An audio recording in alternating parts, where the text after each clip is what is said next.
ఓం మహాగణపతి నమః. సెప్టెంబర్ మాసంలో ద్వాదశ రాశుల వారి ఫలితాలు ఏ విధంగా ఉన్నాయో చూద్దాం.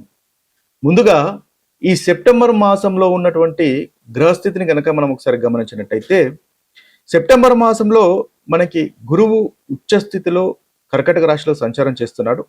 ఇక శుక్రుడు వచ్చేసి దాదాపుగా మనకు తులారాశిలో సంచారం అనేది జరుగుతుంది. రవి యొక్క సంచారము మనకు సింహరాశిలో సెప్టెంబర్ 16 వరకు సింహరాశిలో రవి యొక్క సంచారం ఉంటుంది. ఆ తరువాత మనకి కన్యా రాశిలోకి రవి యొక్క సంచారం అనేది ఉంటుంది. అంటే ఈ రవి గ్రహం యొక్క ప్రభావము మనకి రెండు రకాలుగా ఈ యొక్క మాసంలో ఉంటుందని మనం చెప్పవచ్చు. ఇక కుజుడు కూడా మనకి మిథున రాశిలో సెప్టెంబర్ 17 వరకు దాదాపుగా మిథున రాశిలో సంచారం చేస్తున్నాడు. ఆ తర్వాత కుజుడు మనకు కర్కటక రాశిలోకి సంచారం అనేది జరుగుతుంది. ఇక మనకి బుధ గ్రహము దాదాపుగా కన్యా రాశిలోనే ఈ మాసంలో సంచారం అనేది ఎక్కువగా ఉంది. శని మనకు మీనరాశిలో సంచారం చేస్తున్నాడు. రాహు కుంభరాశిలోను, కేతు సింహరాశిలోను సంచారం చేస్తున్నారు. ఇది స్థూలంగా ఈ మాసంలో ఉన్నటువంటి గ్రహస్థితి. ఈ గ్రహస్థితిని ఆధారంగా చేసుకొని ద్వాదశ రాశుల వారికి ఎలాంటి ఫలితాలు ఉన్నాయో మనం చూద్దాము. మిథున రాశి వారికి సెప్టెంబర్ మాసంలో ఉన్నటువంటి ఫలితాలు మనం చూసినట్టయితే, ఈ రాశి వారికి మిశ్రమమైనటువంటి ఫలితాలు ఈ మాసంలో మనము చూడవచ్చు. ముఖ్యంగా ఈ రాశి వారికి గురుగ్రహము అనుకూలంగా ఉంది. శుక్రగ్రహం కూడా చాలా చక్కటి అనుకూలమైనటువంటి ఫలితాలు ఈ రాశి వారికి కలగజేస్తున్నాడు. రవి దాదాపు మాసము మధ్య భాగం వరకు అంటే 16వ తేదీ వరకు చక్కటి ఫలితాలు రవి కూడా ఈ రాశి వారికి కలగజేస్తున్నాడు. ఇక బుధుడు ఈ మాసం మొత్తము చాలా చక్కటి ఫలితాలే కలగజేస్తున్నాడు. కేతువు కూడా ఈ మాసం మొత్తము చాలా చక్కటి అనుకూలమైనటువంటి ఫలితాలు కలగజేస్తున్నాడు. ఈ రాశి వారికి గురు, శుక్ర, రవి, అదేవిధంగా బుధుడు, కేతు ఈ గ్రహాలన్నీ కూడా చక్కటి అనుకూలత అనేవి కనబరుస్తున్నాయి. ముఖ్యంగా గోచార రీత్యా ఇవి చాలా అనుకూలమైనటువంటి సంచారంలో ఈ రాశి వారికి ఉన్నాయి. అయితే వీటి వల్ల కలిగేటటువంటి అనుకూల ఫలితాలు మనం చూసినట్టయితే, ధనాభివృద్ధి అనేది ఉంటుంది. కుటుంబంలో సహాయ సహకారాల మీద పొందగలుగుతారు. కెరియర్, ఉద్యోగ విషయంలో సపోర్ట్ అనేది ఈ రాశి వారికి ఈ మాసంలో ఉంటుంది. అదేవిధంగా ప్రేమకు సంబంధించినటువంటి విషయాల్లో అనుకూలత అనేది ఉంటుంది. సంతానానికి సంబంధించినటువంటి విషయాల్లో అనుకూలత ఉంటుంది. ఇక చూసినట్టయితే ఇన్వెస్ట్మెంట్స్, పెట్టుబడి విషయాల్లో కూడా చాలా చక్కటి లాభాలు పొందేటటువంటి అవకాశాలు మనకు కనిపిస్తున్నాయి.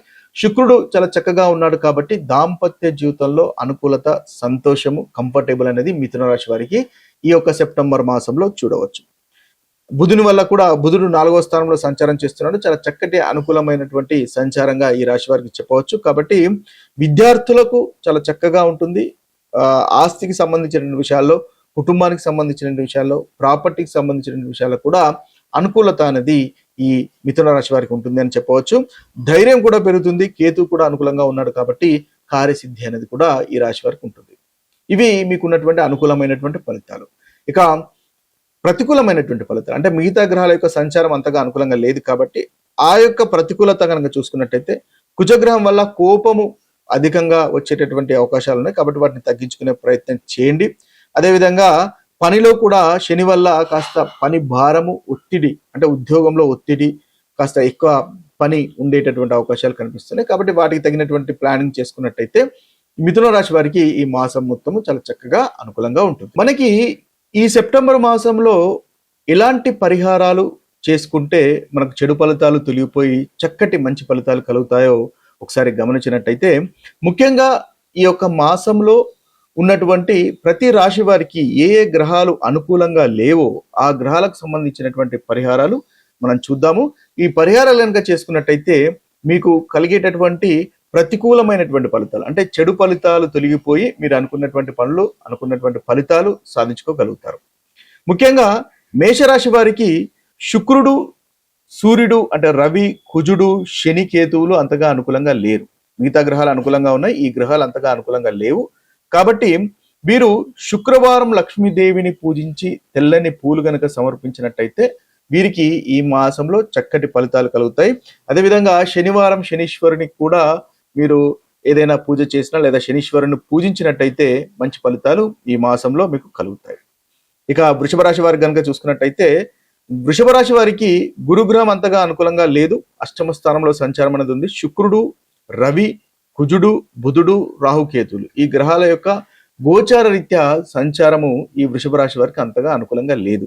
కాబట్టి వీరు ముఖ్యంగా సూర్యునికి అంటే ఆదిత్య హృదయం పఠించినట్టయితే వీరికి చక్కటి ఫలితాలు ఈ మాసంలో కలుగుతాయి. అదేవిధంగా మంగళవారం, కుజుడు అంతగా అనుకూలంగా లేడు కాబట్టి మంగళవారం హనుమంతుణ్ణి ఆరాధించినా కూడా ఈ సెప్టెంబర్ మాసంలో ఈ రాశి వారికి చక్కటి ఫలితాలు కలుగుతాయి, చెడు ఫలితాలు దూరం అవుతాయి.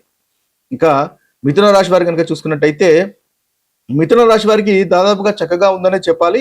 రవి, కుజుడు, శని, రాహువులు ఈ 4 గ్రహాలు ఈ రాశి వారికి అంతగా అనుకూలంగా లేవు. కాబట్టి ఈ గ్రహాలకు సంబంధించినటువంటి పరిహారాలు కనుక మనం చూసినట్టయితే వీరికి ప్రతి మంగళవారము హనుమంతుని ఆరాధించడం వల్ల చక్కటి ఫలితాలు కలుగుతాయి. ఇది కుజునికి అదేవిధంగా శనికి కూడా మనకి ఈ పరిహారము అనేది పనిచేస్తుంది. కాబట్టి మిథున రాశి వారు ఈ మంగళవారం హనుమంతుని ఆరాధించండి. అదేవిధంగా శనివారం నల్లని నువ్వులు దానం చేయడం వల్ల కూడా చక్కటి ఫలితాలు ఈ సెప్టెంబర్ మాసంలో కలుగుతాయి. ఇక కర్కటక రాశి వారి కనుక చూసినట్టయితే కర్కటక రాశి వారికి గురువు, రవి, కుజుడు, బుధ, శని, రాహు, కేతువులు ఈ గ్రహాలు దాదాపుగా అనుకూలంగా లేవు గోచారరీత్యా. కాబట్టి వీరు ముఖ్యంగా మంగళవారము సుబ్రహ్మణ్య స్వామిని ఆరాధించండి, తద్వారా చక్కటి ఫలితాలు కలుగుతాయి. అదేవిధంగా వీరు మీకు బుధుడు అంటే విష్ణు సహస్రనామాలు కూడా పఠించినట్టయితే ప్రతి బుధవారం చక్కటి ఫలితాలు మనకి కర్కటక రాశి వారికి ఈ మాసంలో కలుగుతాయి.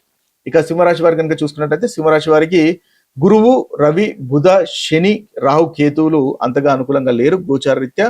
కాబట్టి వీరు కూడా బుధవారం విష్ణు సహస్రనామాలు పఠించండి లేదా వినండి, తద్వారా చక్కటి ఫలితాలు సింహరాశి వారికి కలుగుతాయి. ఇక శనివారం కూడా హనుమాన్ చాలీసా పఠించినట్టయితే మంచి ఫలితాలు ఈ రాశి వారికి సింహరాశి వారికి కలుగుతాయి. ఇక కర్కటక రాశి వారి కనుక కర్కటక రాశి వారి కనుక పరిహారాలు చూసినట్టయితే వీరికి రవి, కుజ, బుధ, శని, కేతువులు అంతగా అనుకూలంగా లేరు.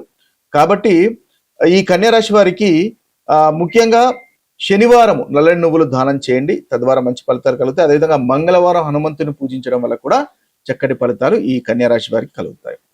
ఇక తులారాశి వారికి పరిహారం కనుక ఈ మాసంలో చూసుకున్నట్టయితే వీరికి గురుగ్రహము, శుక్రగ్రహము, రవి, కుజ, రాహువులు గోచార రీత్యా అంతగా అనుకూలంగా లేరు. కాబట్టి వీరికి మీరు సుబ్రహ్మణ్య స్వామిని ఆరాధించండి, మంచి ఫలితాలు కలుగుతాయి. అదేవిధంగా శనివారము హనుమంతుని ఆరాధించినా కూడా ఈ రాశి వారికి తులారాశి వారికి చక్కటి ఫలితాలు కలుగుతాయి.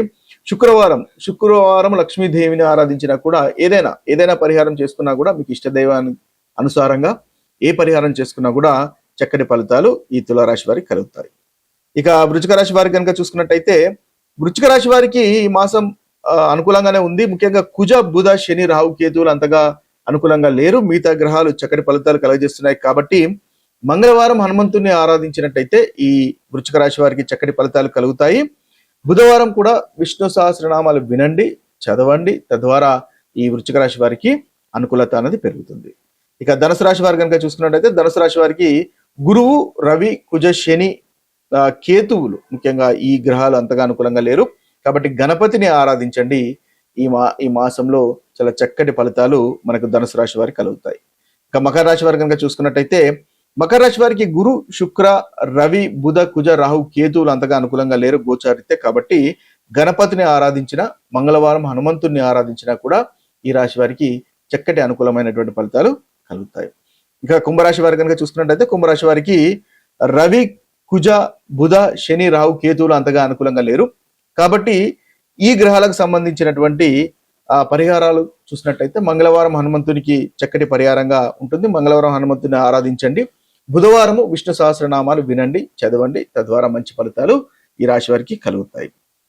ఇక చివరి రాశి అయినటువంటి మీనరాశి వారి కనుక చూసినట్టయితే మీనరాశి వారికి రవి, కుజ, బుధ, శని, రాహు, కేతువులు అంతగా అనుకూలంగా లేరు గోచార రీత్యా. కాబట్టి వీరు ఆదిత్య హృదయాన్ని పఠించండి. మీనరాశి వారు చాలా చక్కగా ఉంటుంది. అదేవిధంగా గణపతిని ఆరాధించినా కూడా చక్కటి ఫలితాలు ఈ మీనరాశి వారికి ఈ యొక్క మాసంలో మనకి కలుగుతాయి. కాబట్టి ఇవి స్థూలంగా 12 రాశుల వారికి ఉన్నటువంటి పరిహారాలు. ఈ పరిహారాలు మీరు పాటించినట్టయితే మీకు కలిగేటటువంటి ప్రతికూలమైనటువంటి ఫలితాలు తొలగిపోయి అనుకూలమైనటువంటి ఫలితాలు కలుగుతాయి. ఏ రాశి వారైనా సరే మనకు చక్కటి ఫలితాలు మనకు కలగాలి ఈ మాసంలో అన్నట్టయితే ప్రతిరోజు అంటే ముఖ్యంగా మనకు రవివారం అంటే ఆదివారం చూసుకున్నట్టయితే మీరు సూర్యునికి ఆరాధించండి, చక్కటి ఫలితాలు కలుగుతాయి. అదేవిధంగా మంగళవారం రోజు హనుమంతుణ్ణి ఆరాధించినట్టయితే కుజునికి సంబంధించినటువంటి ప్రతికూల ఫలితాలు మీకు తొలగిపోతాయి. ఇక బుధవారం విష్ణు సహస్రనామాలు కనుక పఠించినట్టయితే ఆ బుధునికి సంబంధించినటువంటి ఫలితాలు అంటే బుధునికి సంబంధించినటువంటి పరిహారాలు మీకు కలుగుతాయి. అంటే బుధునికి సంబంధించినటువంటి ప్రతికూలమైనటువంటి ఫలితాలు తొలగిపోయి చక్కగా ఉంటుంది. బుధునికి సంబంధించిన పరిహారంగా మనం చెప్పవచ్చు. గురువారము ముఖ్యంగా మీరు చూసినట్టయితే దత్తాత్రేయుని ఆరాధించడం వల్ల చక్కటి ఫలితాలు కలుగుతాయి. శుక్రవారం లక్ష్మీదేవిని ఆరాధించండి. శనివారము నల్లని నువ్వులు దానం చేయండి లేదా హనుమంతుని ఆరాధించండి, మంచి ఫలితాలు కలుగుతాయి. అదేవిధంగా చూసినట్టయితే ఇక గణపతిని ఆరాధించినట్టయితే కేతుకు సంబంధించినటువంటి ప్రతికూలమైనటువంటి ఫలితాలు తొలగిపోతాయి. ఇవి స్థూలంగా ఏ రాశి వారైనా చేసుకోవచ్చు. ఏ రాశి వారికైనా కూడా ఈ రోజు వారిగా గనక మీరు పూజలు కనుక చేసుకున్నట్టయితే చక్కటి ఫలితాలు ఉంటాయి. ఏదైనా ఒక పూజ చేసుకున్నా కూడా ఒక రోజు అంటే సోమవారమో లేకపోతే మంగళవారమో లేకపోతే మీకు ఇష్టదైవము బుధవారమో ఏ రోజైనా సరే ఇది కనుక చేసుకున్నట్టయితే మీకు కలుగుతున్నటువంటి ప్రతికూలమైనటువంటి ఫలితాలు తొలగిపోయి అనుకూలత అనేది పెరుగుతుంది. మరొక వీడియోలో మరొక రాశి ఫలితాలతో కలుద్దాము. అంతవరకు సెలవు. సర్వే జన సుజనో భవంతు, సర్వే సుజన సుఖినో భవంతు. నమస్తే.